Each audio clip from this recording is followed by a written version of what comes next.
Good afternoon. It's Wednesday, the 20th of December, 2023, just after 1 o'clock. Welcome to UK Column News. I'm your host today, Brian Gerrish, and I'm delighted to be joined by Charles Malet and also by Vanessa Beeley, who will be coming in on a link from Damascus. Now, what better place to start with money, expenditure of money? Sometimes the government doesn't seem to have any money. At other times, money is no object. But the focus of the first element of the news today is the police, who are clearly going to get more money, but to what effect? Charles, tell us what you're looking at. Thanks very much, Brian, and good afternoon, everybody. Yes, indeed, plenty of money, your money, being spent by the government, and we have news of an uplift in funding for police. But this follows in some way a segment from last week in which we looked at fraud in particular as being a very pressing concern of police. So how are they going to spend this? You see on screen now, 843 million to better protect the public. And if we just click on one, we'll see the detail of this, which suggests that over £200 million will go into priority projects like violence reduction units. So, Brian, I don't know if you can advance it one. Thanks very much. As well as dedicated policing efforts to tackle county lines and antisocial behaviour. Again, to refer back to last week, we saw in actual fact there'd been a decrease in antisocial behaviour. The next bit takes some beating in a sense, in that they refer to the success that they have had and state that in combination with GRIP hotspot policing, an estimated 136,000 violent offences have been prevented. It's not entirely clear how they're arriving at that figure or indeed substantiating it, but nonetheless, they seem to suggest that this money will be spent correctly. Further to this is the announcement that there'll be £922 million available to the police and crime commissioners, suggesting that the Home Office does indeed watch UK Column News, because this was talked about exactly last week, and not just the uplift of 20,000 new police officers, but the critical part being retention. So whilst they might boast that numbers are at an all-time high, it's a question of being able to hang on to them and how realistic that might be. Now, related to this is what's called a super complaint has been submitted to His Majesty's Inspector of Constabulary, and it refers to Section 60 of the Criminal Justice and Public Order Act, which essentially is an authorisation for search without suspicion. So if we click on one, we'll just have a look at what a super complaint is. And that's made by a designated body that a feature or combination of features of policing in England and Wales by one or more police force is or appears to be significantly harming the interests of the public. So the next slide just shows how the complaint itself raised by the CJA, entitled More Harm Than Good, talks about the suspicionless stops and searches, but also the overall policy of stop and search powers. So I thought we'd just take a quick look at Section 60 itself, which is on the next slide. So if we can advance one, and we'll just look at how it comes about, which is that an officer of the rank of inspector or above may authorise its use if they reasonably believe that incidents involving serious violence may take place in the police area, or that persons are carrying dangerous instruments or offensive weapons without good reason in the police area, or that an incident involving serious violence has taken place in the police area and a dangerous instrument or offensive weapon used in the incident is being carried, so that this would help in finding them. Now, it's perhaps reasonable to imagine that such a belief could exist based on intelligence, but probably what we should do is look a little bit into the past, into the abuse of such powers, that being suspicion or rather searching without suspicion. The most obvious example being Section 44 of the Terrorism Act 2000, which was repealed back in 2012. So I've got here a short piece from State Watch Analysis, which refers back to a 2010 ruling by the European Court of Human Rights. So if we just click on one, we'll see that they determine that the Terrorism Act breaches privacy rights afforded by Article 8 of the Convention on Human Rights. Section 44 gives police power to indiscriminately stop and search people without reasonable suspicion. This is in part because the police have too much discretion over when to use this power, and insufficient legal safeguards are in place to guard against its misapplication. Now, I don't mean to suggest that there's the same identical risk in terms of Section 60, but in effect, it's something that's gone on for a long time and it can be widely applied. Now, the reason that the funding piece at the start of this ties in is that there is a large amount of money being given to what are called violence reduction orders, and one of these things is the Serious Violence Reduction Order, the SVRO, which you can see here being reported by Locally News.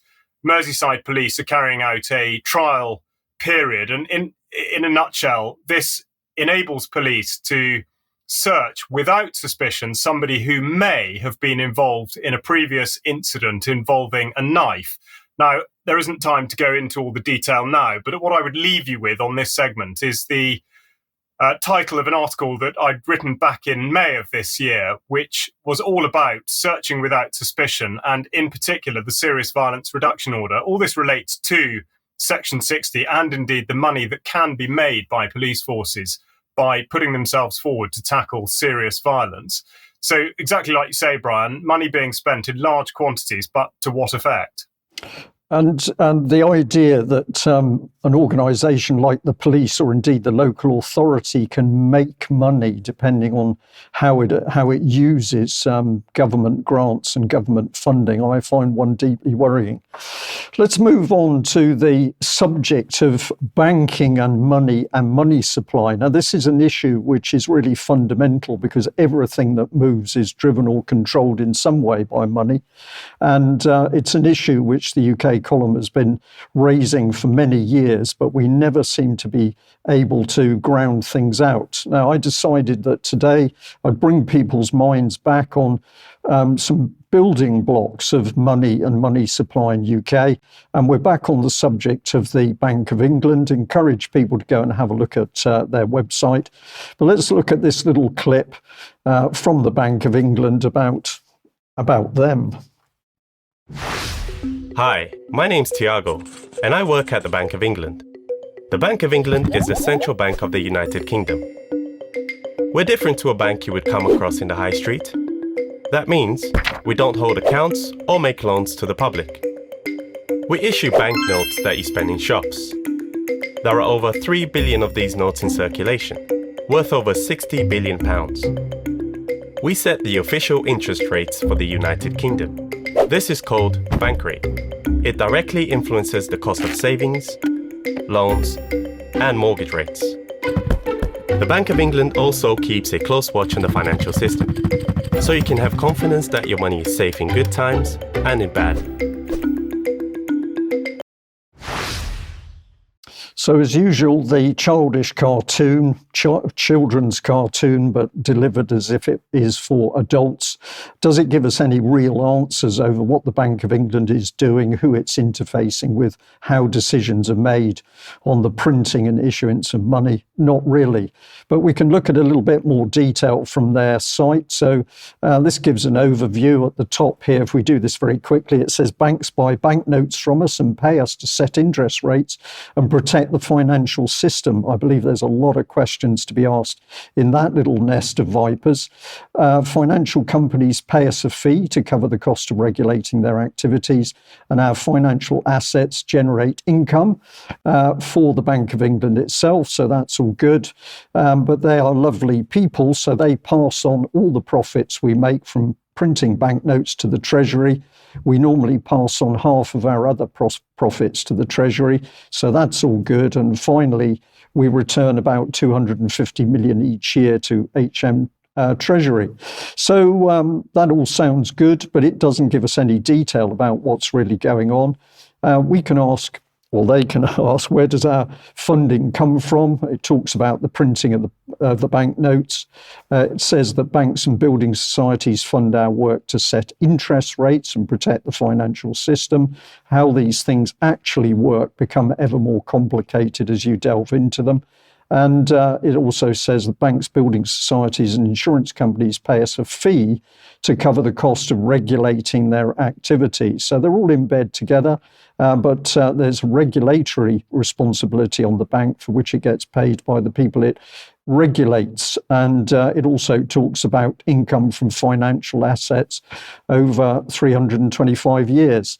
Now, on their website, there was an interesting little video which was about the first ledger, which was back from 1694. Let's have a look at this video clip and see what the gentleman tells us.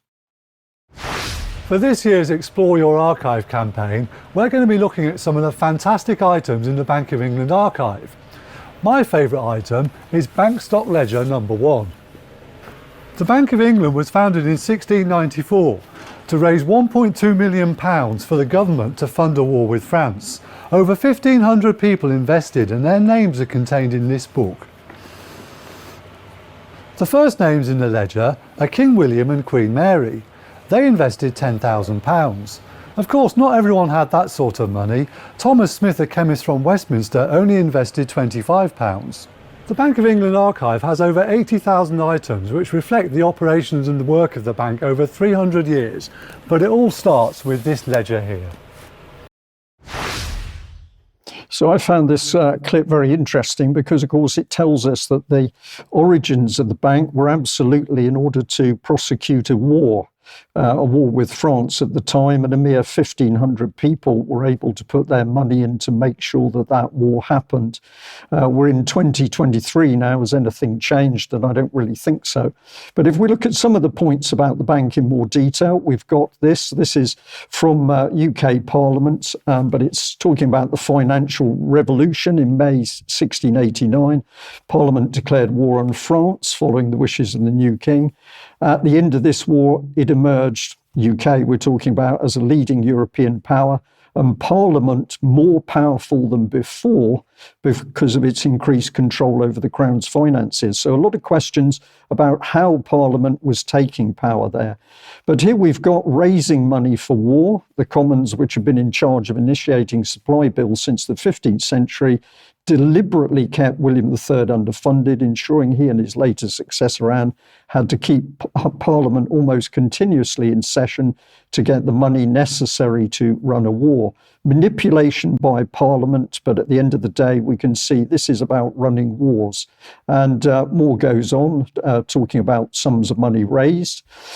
We've got another headline here, Commission of Public Accounts. In 1690, the Commons established a Commission of Public Accounts to monitor how the revenue was being spent by the Crown and began inserting appropriations in its supply bills, directing how the revenue was raised was to be used for specific purposes. And this enabled the success of the Bank of England to the bankers' entire satisfaction. And the civil list is also mentioned, which altered the relations between the Crown and Parliament. And this was how Parliament granted the Crown revenues of £700,000 a year to meet the costs of running the government and royal establishment. From this point, the Crown was reliant on Parliament's control of revenue for its day-to-day running. But was it Parliament in control or was it the bankers? This is the key question, which is still not clear from looking at how the government spends money. But if we look at April 2023, another headline from gov.uk, which is very clear, UK bolsters support for Ukraine and low-income countries. And by pushing money into Ukraine, even though they were saying that this was not directly for weapons, this was continuing to allow the Ukrainian conflict to happen. Now, let's go back to about 2015 when Mike Robinson produced a video on the Bradbury pound. But the key part of this, which I'd like to bring across today, is comment which he was showing from David Cameron speaking about how the system works. Let's have a look. Today we are sold the lie that there is no money. We have to cut back, save, reduce the deficit. And yet Chairman Cameron and Chancellor Osborne are borrowing more money every year, despite the austerity. Speaking early in March, Cameron bemoaned the criticism of his and George Osborne's austerity policy. Now, of course, there are plenty of people out there with different advice about how to fix our broken economy. Some say cut more and borrow less. Others say cut less and borrow more. There are some people who think we don't have to take all these tough, difficult decisions to deal with our debts. They say that our focus on deficit reduction is damaging growth, and that what we need to do is to spend more and to borrow more. It's as if they think there is some magic money tree. In typical disingenuous style, our great leader limited the debate to those two options, cut more or borrow more. But there is a third option, national credit, and the Bradbury Pound offers the historical precedent for implementing it. In the real economy, the wealth of society lies in what it produces for itself. Real economies have real physical foundations. But Britain's real economy is more or less dead. There is no real wealth left, the foundations are almost gone. Since the end of the Second World War, we've steadily produced less and less in a betrayal of a great engineering heritage.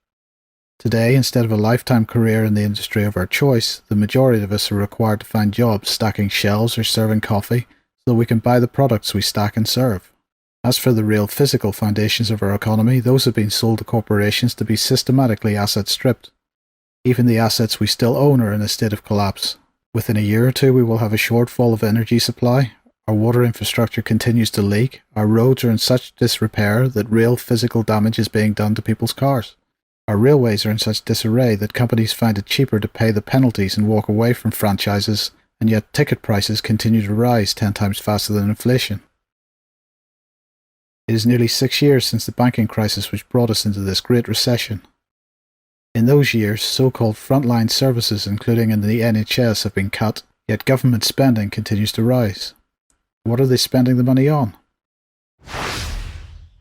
Well, one of the things they're spending the money on, of course, is wars. And when wars are the hot topic, money doesn't seem to be a problem. But if you ask question about who can create money and why, and the Bradbury Pound with its historical precedents gives us a unique opportunity to ask these questions, the government becomes very shy indeed. These letters, this first letter is going back to 2013. It's a reply from the Treasury to Stephen Gilbert MP. And basically the government simply gave a template reply which was absolutely opaque. I have another similar template letter. Well, in fact, the text is exactly the same. This is to Tim Farron MP as a result of a constituent asking about the Bradbury Pound. And if we look through the letter, an introduction, obviously, historical comment. The Bradbury Pound was introduced in 1914. In fact, the banks were bankrupt and there was the need to issue money, and the Bradbury Pound did this. But what it highlights is that issuance of money was not by the banks themselves. The concept of a Bradbury Pound in the current monetary system can mean a number of things. One proposed use of the Bradbury Pound, which your constituents may be referring to, is to create money that the government could use to meet its financing needs. But of course, the government doesn't do this because the power is always with the bankers and they are completely unaccountable. And he goes on to talk about the fiscal and economic framework. Now, I'm going to leave this little section here today, but I just wanted to highlight to our audience the fact that historically the Bradbury Pound demonstrates that it does not have to be unaccountable bankers that issue money. It can be done visibly and fully accountable to the public, but for a variety of reasons, some of which are pretty obvious, it does not appear the government or the bankers want to do this. We'll come on to this again in future news editions, but that's a start asking key questions about who issues money. Now, Vanessa, let's bring you on screen because, of course, you're fully aware that where war's concerned, money is not a problem. But I think you're going to give us a look at what's happening in the Red Sea, amongst other places. Yes, so today the focus is going to be, as you said, on the Red Sea off the coast of Yemen and, of course, the Gulf of Aden to the south of Yemen. There is a confrontation looming, of course, led by the US, since Yemen has intervened to try to prevent the genocide of Palestinians in Gaza and the West Bank. It has targeted Eilat in southern Israel, and it has been targeting ships both crossing the Red Sea off their coast and heading to Israel, and it has been extremely successful. Hence, we've had a recent tour by the Secretary of Defense, U.S. Secretary of Defense Lloyd J. Austin III. This was from yesterday, so it's in basically the last 48 hours. He's here at the U.S. 55th Fleet HQ in Bahrain. And then previously to that, Brian, in the next slide, he was meeting in Israel with the Defense Minister Gantz in Israel. He emphasized U.S. support for Israel's right to defend itself, again, from terrorism, while minimizing harm to civilians and increasing humanitarian aid to Gaza. Of course, that's complete hypocrisy, because they're supplying the weapons that are massacring Palestinians in Gaza and West Bank, and no humanitarian aid is actually entering Gaza, thanks to Israel. He was honored to meet the Israeli PM, my fourth trip to Israel as Secretary of Defense, my second since the October 7th attacks, underscores an important message. The United States' commitment to Israel's security is unshakable. So very clear messages coming across here. And here you have again productive meeting with Yoav Gallant to discuss Israel's ongoing campaign to defeat Hamas, to include objectives, phasing and protecting civilians. Again, hypocrisy. Also that he's focusing on Iran-backed threats across the region and our shared commitment to countering this aggression. Of course, that includes Yemen, that is very much perceived as an Iranian proxy, although that is misleading.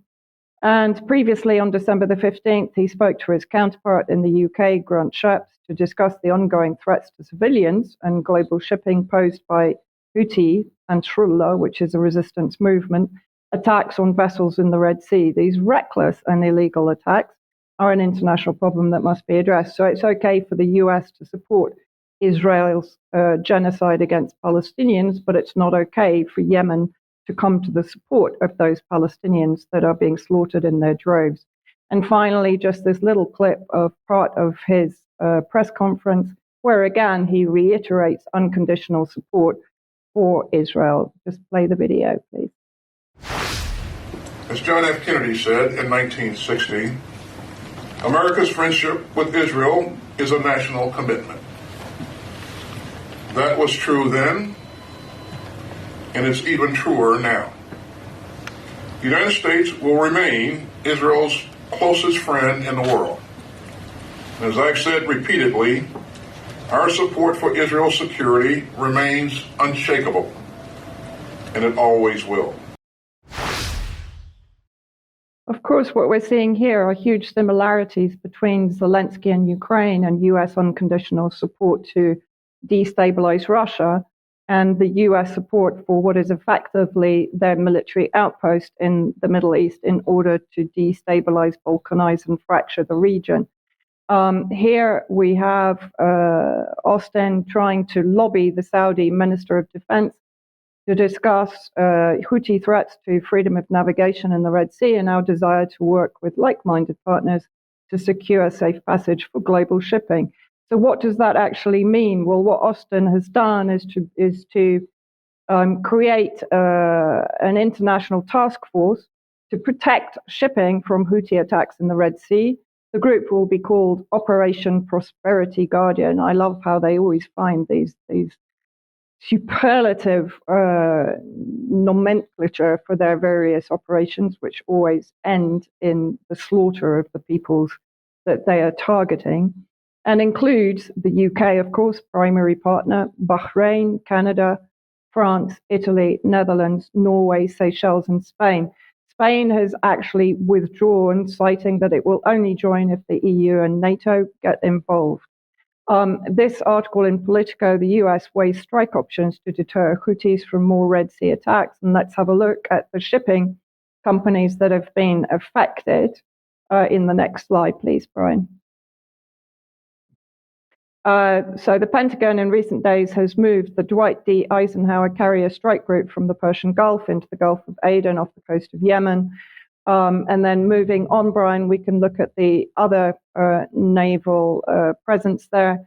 So this comes as Austin and sorry, if you can just go back one, please, Brian. The Pentagon has bolstered its presence in the region, moving 3 additional destroyers into the Med Sea this week. Ships joined the Gerald R. Ford carrier strike group that has been operating in the Mediterranean since October the 7th, and a deployment that Austin extended again this week. So let's have a look at what this means. The US is pushing Red Sea into a war zone to protect the Israeli genocide in Gaza. Moving on to the next slide, we can see the various shipping companies that have been affected. French shipping and logistics giant CMA CGM announced on Monday that it would reroute some of its vessels through the Cape of Good Hope in southern Africa due to increased Yemeni operations in the Red Sea. And on the next slide, we can see the other shipping companies that have been affected. That includes British Petroleum, Norwegian oil and gas firm Equinor, Belgian oil tanker firm Euronav, Taiwanese container shipping line Evergreen, Norway-based oil tanker group Frontline, German container shipping line Hapag-Lloyd, South Korean container shipper HMM, Denmark's AP Moller Maersk, Mediterranean Shipping Company MSC, and Taiwan's Yangming Marine Transport. So an extraordinary effect on the shipping going to Israel. And in reality, we have here that not a single cargo ship has arrived in Israel for 2 weeks in Eilat. And we expect the same for the next 4 weeks, states a source from the Israeli maritime trade sector. And again, on the next slide, I just want to look again at the map showing what it actually means in terms of time to go instead of through the Red Sea around the Cape of Good Hope. And the head of Suez Canal has said that 55 cargo ships have been diverted around the Cape of Good Hope since the 19th of the 11th. And the next slide, the number of ships that have been targeted or affected by the Yemeni campaign, and people can freeze frame that later and have a look. This article in Press TV, Yemen says that they will turn the Red Sea into a graveyard after the US announces its maritime coalition.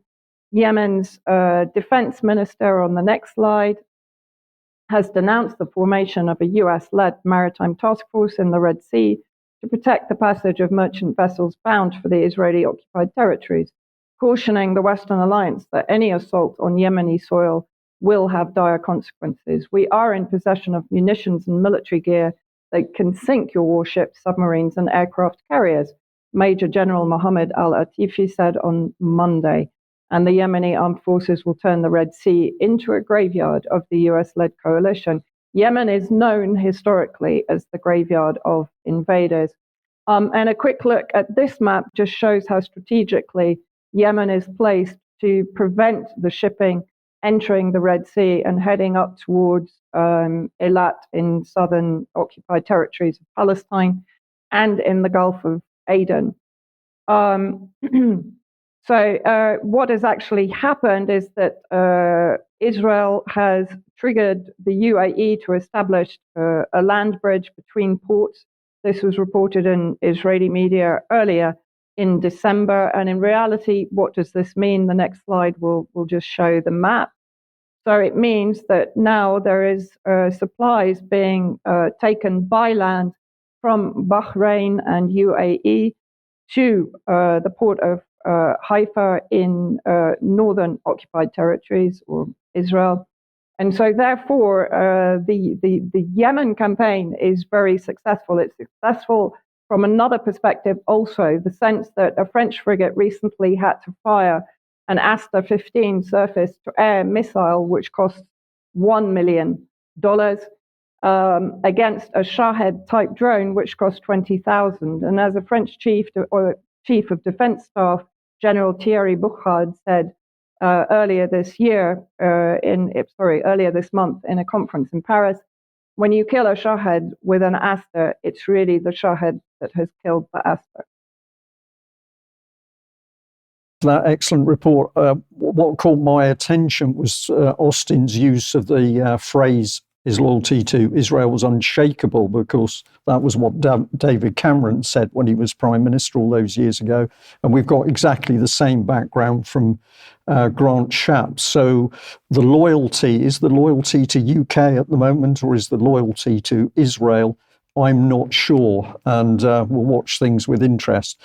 But let's move on. If you like what UK Column is doing, then please support us, get involved, subscribe, support us financially, because that enables us to grow and increase the range of topics that we're covering, but also to increase the amount of time that we are actually speaking to our audience. You can also help us by buying something from the shop, and it's a good time of year to think about the UK Column membership gift voucher. So if you haven't had a look at that, get online and have a look at the shop.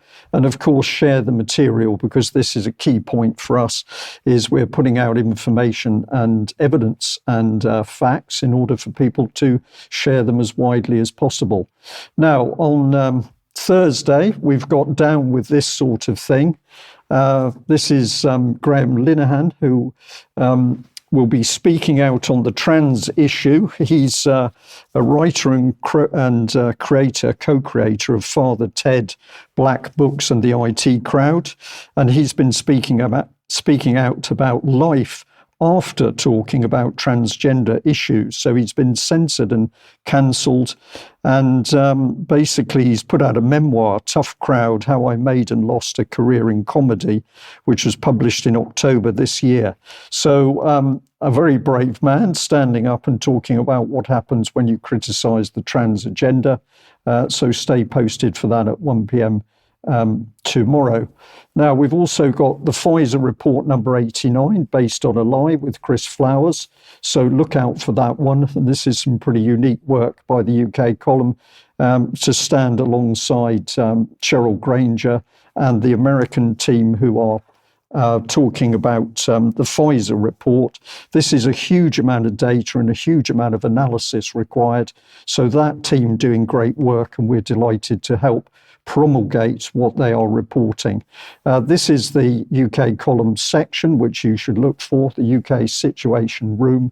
And this is giving a rolling summary of analysis into the Pfizer and Moderna document analysis itself. Well, let's move on. And the subject is Ukraine. But of course, if we're talking Ukraine, we have to talk money. So let's pop Jeremy Hunt on screen. Apologies for that. Well, the only way that we can make life better for families who are working very hard and feeling that they are in a cost of living crisis, the like of which they haven't seen for many, many years, is to get the economy growing sustainably. And that means you have to bring down inflation. And that's why the Prime Minister's main pledge at the start of this year was to halve inflation. He has more than delivered that. Once you do that, once you do the hard work to squeeze inflation out of the system, you can start looking forward to the kind of growth that will see people's wages going up. On top of which, when we can, we want to bring down the tax burden so that people keep more of the money that they earn every month. So there's the Christmas fairy by the tree. He's telling you that all these nice politicians want to do is to tax you less, bring inflation down so that you have more money to spend, when the reality is, of course, they're going to spend more of your money on wars. So let's have a look at what he's also been saying. This is back in April, but he was boasting about $1 billion, and that was the phrase that the UK government used. $1 billion of budget support we've committed to Ukraine this year will ensure that the country has the financing to keep the lights on, hospitals running, and my goodness, they need those for the injured, and the schools open. This, alongside UK military support, will help defeat Putin. So from Jeremy Hunt, it's really all about wars, except when he stands in front of the Christmas tree. He said, but our efforts for a fairer world don't end there. We're also making good on our G7 presidency commitments and delivering a multi-billion-pound package of support to reduce poverty and bolster energy security across developing countries. So he's really a very nice chap. He's working with other very nice politicians, and they get up in the morning simply to make the world a fairer place. And what better way to do that than to pump money, your money, into Ukraine to keep that vicious war going and the deaths and the casualties increasing. So what can we say about the war in Ukraine at the moment? Well, if we believe the Ukrainian side, it's just getting better and better. This is the Kiev Post reporting that Ukraine's air defenses are to get, quote, beefier, because Zelensky, in a major speech, announced that he's apparently to get more Patriot ground-to-air systems soon. But if you look at that website for the Kiev Post, at the top of it is this banner headline, supposedly of Russia's losses. Troops that the Russians have apparently lost, according to the Ukrainians, 349,190. But if this is reality, Ukraine must have lost the same. My belief is that these are grossly inflated and erroneous figures in order to keep the West believing that Ukraine can fight the war. But here's Zelensky's comments. We're expecting another Patriot system from there. He's referring to Germany. And that is a very important decision for us. We understand how it will help us, and we know where we will deploy it in a region that is every day fighting for its life against Russian air attacks. So not too optimistic when you look at his actual words. There have been serious discussions with partners, and the quantity, I won't say exactly how many for new Patriot systems to come to Ukraine to defend our country. This is a very important result, but I promise not to make public the quantity that will come to defend use. The reality is that he's hardly getting any of these systems, and the ones that he's got don't really work. We're looking at too few Patriots. In fact, they're very old systems and they can't function against the latest Russian missile systems, and they're coming too late. So this is all looking sad for Zelensky. But if we look at who's produced the report, I just want to emphasize here, it becomes very unclear as to whether you're getting a true Ukrainian opinion. The journalist concerned, Stefan Korshak, is from Houston, Texas, and he's a Yalie. He went to Yale, and he's also worked for the OSCE. So is he giving the genuine Ukrainian view, or is he giving the view that the West wants to hear? I leave that up to you. But even the BBC is had to admit that the war is now not going well for the Ukrainians. Kiev forced to cut military operations as foreign aid dries up. Here's the bulk of the report, and it's saying that there's a problem everywhere with EU and US money. The US Congress has blocked 60 billion. Hungary has also blocked EU's 50 billion. And on top of that, Ukraine is facing an ammunition shortage. Well, here's a report which is getting to the reality of it, because although I've chosen a Russian source, this is indeed the case that Ukraine is now saying they need to mobilize another 500,000 Ukrainians. Why is that? Well, they've already lost 2 armies to date. And the important thing here is this is going to include old men and women. So what can we tell you about the battlefield? I'm very pleased to be able to quote social media reporters who've been reporting very accurately since the start of the war. So this is military summary. The focus here is on Divka, which is highly fortified Russian city just outside the main Donbass area, I'll put it that way. This is encircled by Russian forces, as you can see by the pink, but a lot of Ukrainian troops being drawn here for what's effectively another Bakhmut. But if we look at the social media reports, the end of Krinky, near collapse, advancing Russian threat, complete annihilation, and defense politics down here talking about the noose tightening.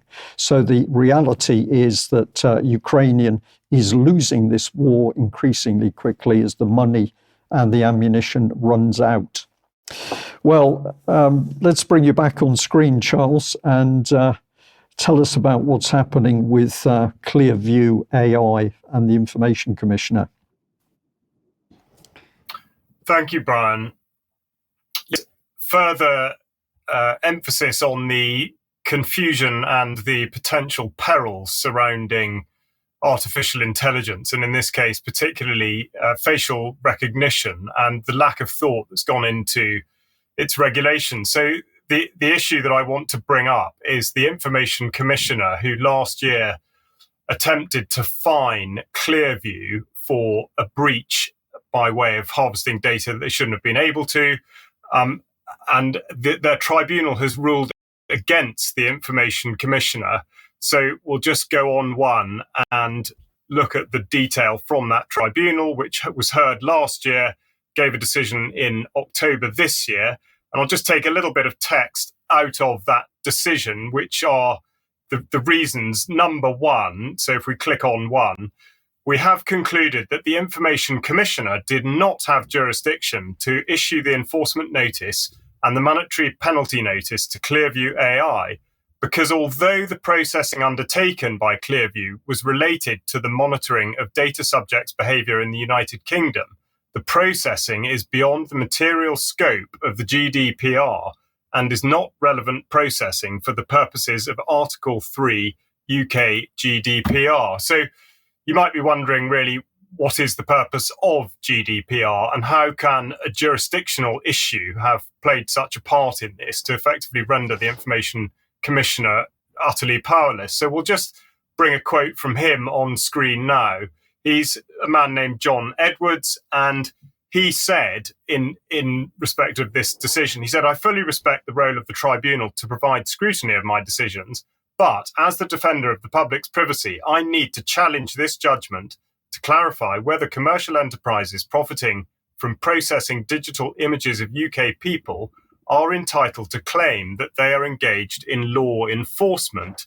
He goes on, "It is my job to protect the data rights of the people of the United Kingdom, and it is my view that there are too many who are being affected by the sheer scale and intrusiveness of Clearview's mass scraping of personal information." And he concludes by saying, "This is an important issue within the AI sphere, and whilst my office supports businesses that innovate with AI solutions, we will always take the appropriate action to protect UK people when we believe their privacy rights are not being respected." So, in effect, he hits the nail on the head there by talking about Clearview, in effect, carrying on activities that appear to be in flagrant breach of the regulations around data harvesting.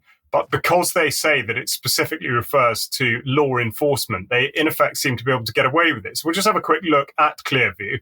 If you don't particularly recall the name, they have been mentioned on UK Column a number of times, and they boast of having a database of 40 billion, over 40 billion facial images, from which, of course, all sorts can be done with regard to facial recognition and how exactly that can be used, or more specifically abused.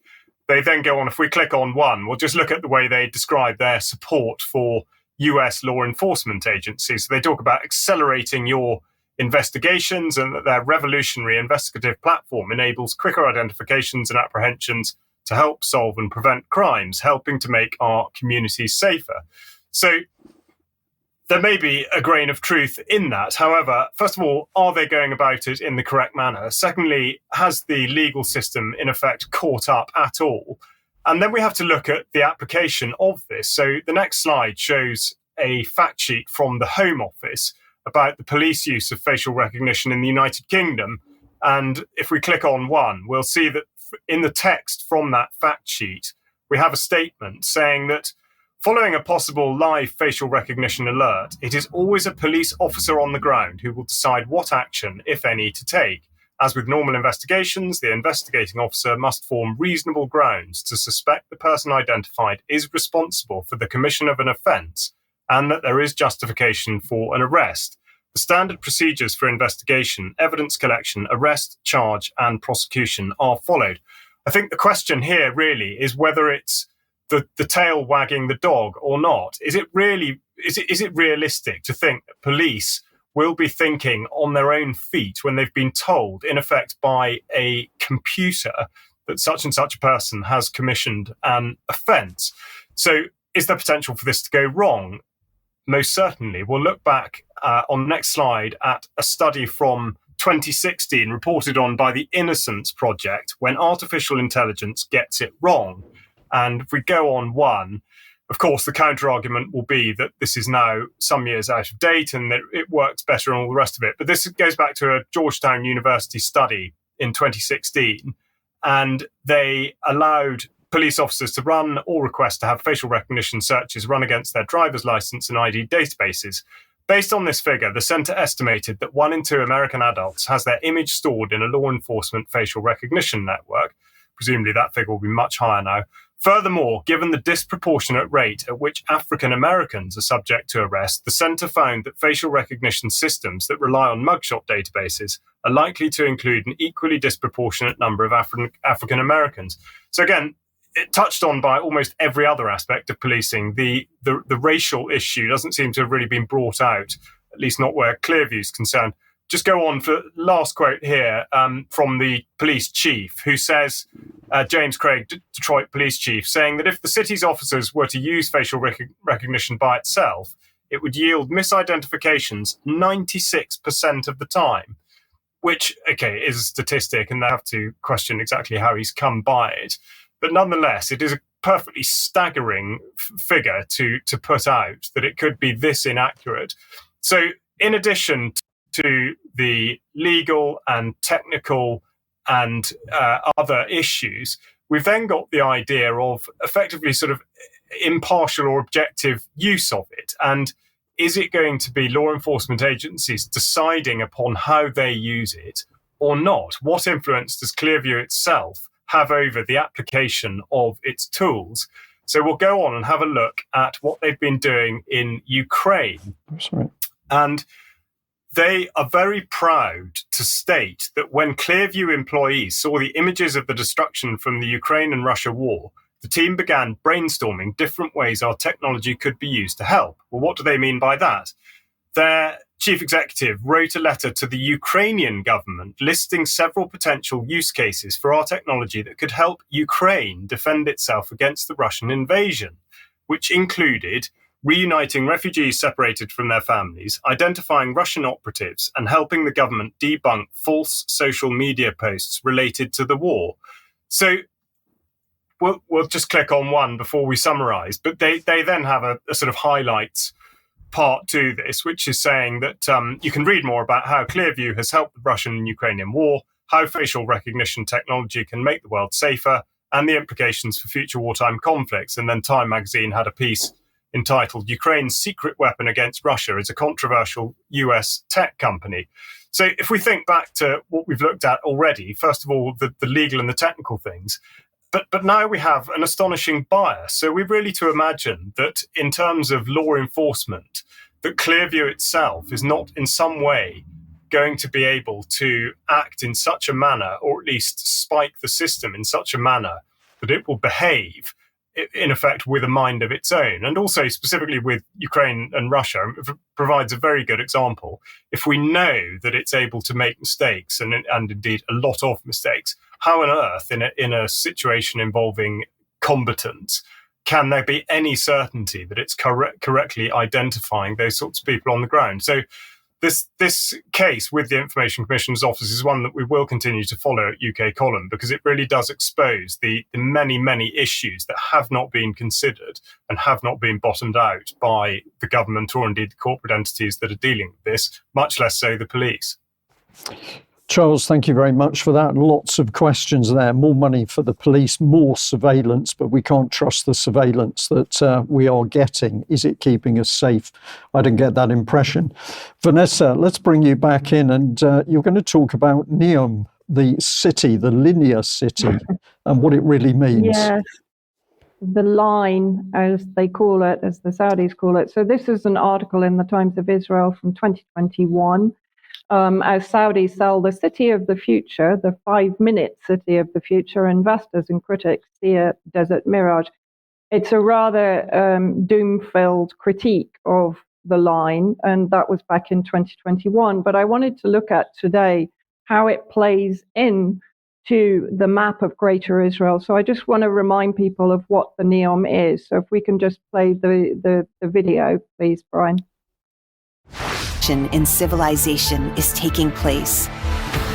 Imagine a traditional city and consolidating its footprint, designing to protect and enhance nature, The line will be home to 9 million residents and will be built with a footprint of just 34 square kilometers.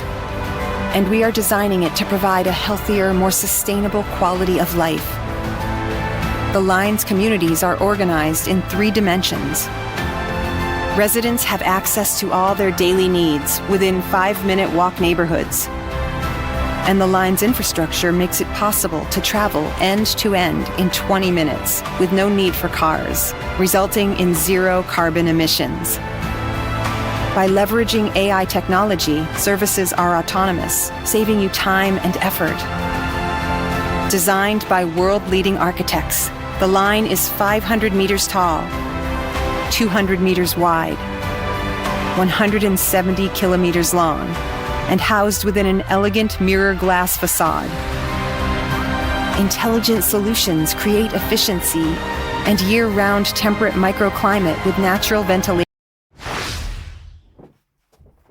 Doesn't that sound marvelous?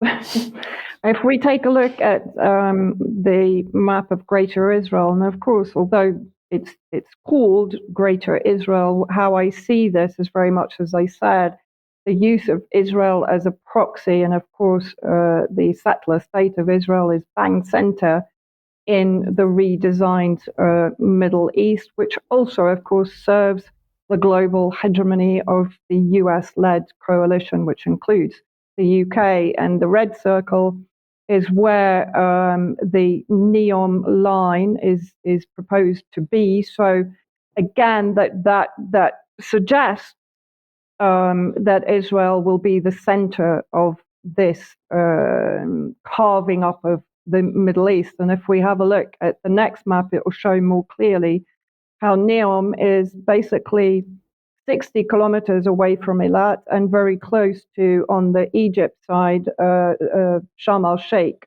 holiday center. So clearly Saudi Arabia is in on the Greater Israel plan.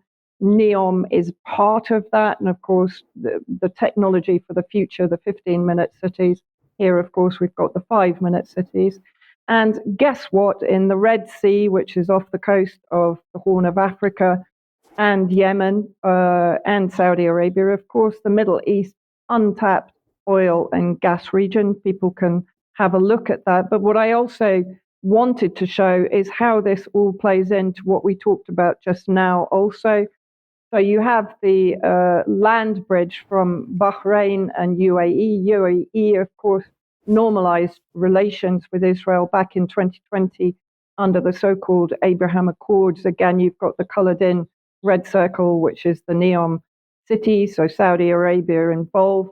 Yemen at the bottom, that has been targeted since 2015. Aden in the Gulf of Aden, which was a former British colony, talking about the gas and oil reserves in the Red Sea and in Yemen itself. And of course, clearly they're reducing the need for the Straits of Hormuz off the coast of Iran, the destabilization in Sudan, Eritrea, and Ethiopia, the Israeli presence in Djibouti at the bottom there of the Horn of Africa.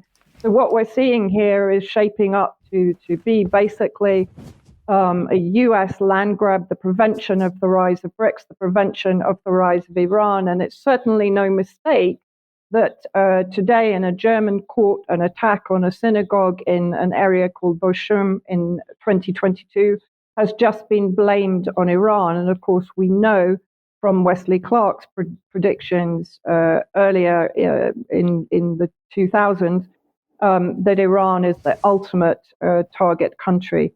So very clearly what we have shaping up is the creation of Greater Israel on behalf of the US, with Israel as the instrument of US policy.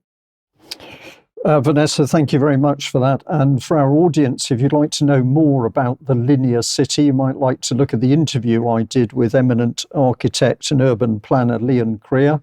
That was back on the 7th of September 2023. And I think you'll find that a very interesting discussion. Just my general comment on what you've taken us through, Vanessa, is that there's amazing turbulence in the world. We're seeing it at the moment, Ukraine, but also the Middle East. But do I get a feeling that the respective governments around the world are protecting their own citizens?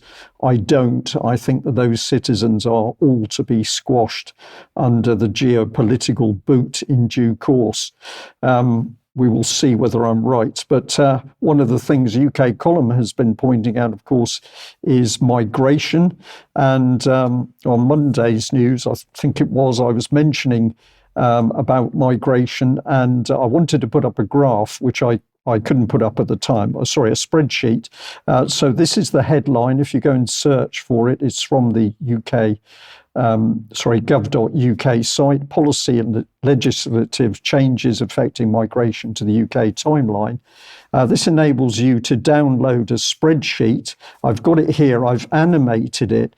Now, what is interesting is not numerical data, it is the detail and the timeline of what was happening around migration. It starts at 1981, and this is the massive detail of what our governments have been doing in order to open the doors of this country to migration, which is causing suffering both of people here in UK and, of course, the migrants themselves. So the claim that this is somehow accidental policy by respective governments, whether they're Conservative or Labour, must be a complete lie. And you can see the information just goes on and on. We're going to say to our audience, please help us get into this to analyse what's being said here and to bring to our audience the real effect and dangers of uncontrolled migration. Charles, we're going to bring you back in for a final segment here, and you were talking about land use and trees. I am, Brian. I'll start because it pertains to Christmas trees, which you may by now have, or indeed have decided not to have, but nonetheless you will be aware that there are plenty of Christmas trees around at this time of year. So I have on screen just now a slide from the British Christmas Tree Growers Association.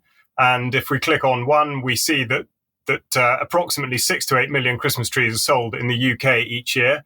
Now, of course, the point that they don't make is that not all of them are homegrown. So we'll have a look now at the Forestry Commission statistics, which are from this year, their facts and figures 2023. And we see, if we click on one, that now 13.4% of the UK's total land area is now covered in woodland.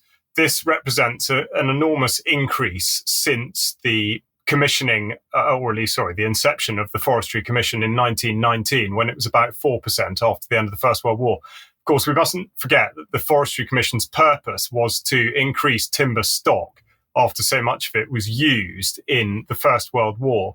So what I thought we'd do now is just appraise the situation and see whether we're still on course or not. Because, of course, the significant detail for forestry use is that it means that food cannot be grown where forestry is. Going back to the purpose of the Forestry Commission here, Grown in Britain, stating that in the UK, we are second only to China in terms of the amount of timber that we import. So it's all very well saying that 13.4% of the UK is covered in timber, but we obviously aren't using it in the way that we might be, because we import £7.8 billion worth of it each year. So the next thing to look at is why that might be the case and what incentives there are for landowners or farmers to grow things other than crops. And I've just taken as an example the England Woodland Creation Offer, the EWCO, and it supports the establishment of new woodlands. Now, already we're veering somewhat off course because, of course, they say that it's funded by the Exchequer through the Nature for Climate Fund to support projects that will help us achieve net zero by 2050. So if we click on one, we'll see that amongst the objectives, and these are the two that I want to concentrate on, are combating climate change by creating new woodlands that store carbon, and increasing and improving recreational access in new woodland. So these are being given out at £13,000 per hectare. First of all, then, we'll look at how they're dealing with the so-called carbon emissions side of it and their quest for net zero. So we'll look at the government statistics of greenhouse gas emissions, or at least what they call greenhouse gas emissions. And to highlight the issue, we'll go on and look at the National Atmospheric Emissions Inventory, which is produced annually and has been done since 1990. So with apologies for the minute text, I've got a box here that shows, first of all, the emissions by nature, or at least by industry, and then the second column shows the 1990 figures, and we've then got the previous 5 years, with 2021 being the most recent. And the two red arrows that have just come onto the screen now show the only two negative values here.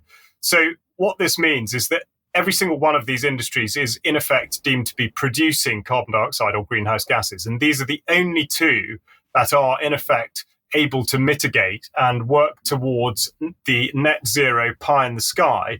They are forest land and harvested wood products. Now, what's interesting to note is that over the 30-year period that these tables have been collated, those figures have almost remained static. The forested area has increased slightly, but it's still absolutely minute in comparison with the overall figure. So that's the sort of carbon capture side of it. And the next thing that was talked about was recreation. So on screen now, what I want to do is look at something that the government are calling natural capital. Now, you may or may not have heard of this, but it was updated in July of this year. What exactly is natural capital? Well, we'll go on one and we'll just have a look to see what this is. It includes certain stocks of the elements of nature that have value to society, such as forests, fisheries, rivers, biodiversity, land, and minerals. Natural capital includes both the living and non-living aspects of ecosystems. So what they're introducing here is the idea that in some way people will place a value on things that they're not necessarily either engaging with directly or visiting or buying. So we'll go on to the next slide, because specifically within this document, they talk about what they refer to as direct use value. This is where individuals make actual or planned use of an ecosystem service. Okay, fair enough. That's consumptive use refers to the use of resources taken from the ecosystem. For example, food or timber, i.e. something that's tangible, something that you do actually consume. But then they refer to non-consumptive use, which is the use of nature without taking any elements, such as recreation and landscape amenity. Next, we have the option value, which if we just click on one, we'll see is the value that people place on having the option to use a resource or asset in the future, even if they are not currently. An example would be a national park, where people who have no intention to visit it may still be willing to pay something to keep that option open in future.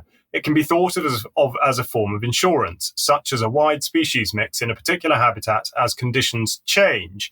And then finally, we look at why put a value on the environment. So the government here is at great pains to say economic valuation is not about looking to sell or commodify nature. It is a useful way of making the relevance and benefits of nature more visible in decision-making. Valuation can help decision makers understand the contribution that an ecosystem makes to an area, or determine whether an intervention is justified, or determine priorities. So we've looked, first of all, at the carbon side of it, and now we've looked at the what's called the natural capital, or indeed the recreation side of it. So the big issue here is what exactly are these forested areas being developed for? Because it looks very much like, from the Grown in Britain statistics, that it's not for the use of timber by way of consumption, as the government would refer to it. But critically, what it is denying, or at least nudging the farmer towards doing, is not growing food and providing grants specifically for growing trees. Now, the purpose of reporting on this is not to suggest that growing trees is an inherently bad idea. It isn't. But what it does bear relation to is the government food strategy, which is now on screen now. If we just take a little bit of text from that by clicking on one, we see that they refer to innovation, and they make much of this. They've committed to spend over £270 million through the Farming Innovation Programme, and they're supporting 120 million in research across the food system. Now, what does that mean? Specifically, they are talking about supporting progress on a wide range of issues, including alternative proteins and gene editing. And we will launch a call for evidence of the use of feed additives to reduce methane emissions from livestock. We will also work with the agricultural sector to develop a What Works Centre to provide farmers with evidence that supports the adoption and on-farm take-up of new innovations. So it becomes quite clear that in actual fact, the government's commitment to looking after farmers, to looking after the environment, to looking after animal welfare is questionable at best. And indeed, it's very hard to see how what they've set out so far does actually protect those things that I've mentioned. So I think it's relevant to look at who wrote the government's food strategy. So we'll bring him on screen now. And he is called Henry Dimbleby, co-founder of Leon, which is a chain of restaurants. And that is, I'm afraid, as close as he has come to the wide-scale production of food and indeed land management. In other words, and I'm not suggesting he sat in his bedroom and wrote this all on his own, but he has no background, or at least legitimate background, in this area, and yet he has devised the food strategy. He also says that before founding Leon, he worked at Bain & Company, which is something that I'm sure Ben Rubin would be willing to comment on in future. And specifically, he talks about his dealings in private equity transactions and helping large companies to develop their strategies. So given that being the case, and indeed the background in what we've looked at by the land use, it seems very hard to imagine that the idea of natural capital is just a theoretical one and that it won't be commodified, as the government say. So this will be something that we definitely be keeping an eye on. But it appears that, going back to the beginning, the espoused values and indeed the aims of the Forestry Commission have been somewhat subverted in the name of climate change, and now what they're referring to as innovation. So we'll be keeping our eyes on this. Charles, thank you very much. Yes, it seems to me talking about you'll be prepared to pay in order to go into a park. So this clearly seems to meet the Agenda 2030 agenda, where we will be paying for everything and everything will be itemised so that it can be taxed and paid for and taxed. We'll leave it there. I'm going to say, Vanessa, Charles, thank you very much for joining me today. We've run over time a little bit, but important subjects that we've been covering today. So no apology for that. I'd like to say a very big thank you to our audience, wherever you are in the world, and a very, very big thank you to people who are supporting the UK column financially to keep us going. We can only do this with your financial support, so thank you very much. If you're a signed up member with UK columns, stay with us because we'll be doing extra in just a few moments, and I think we'll be having some in-depth discussion on some of the topics that we've covered in the news. We'll end there. Thanks for joining us. Bye-bye.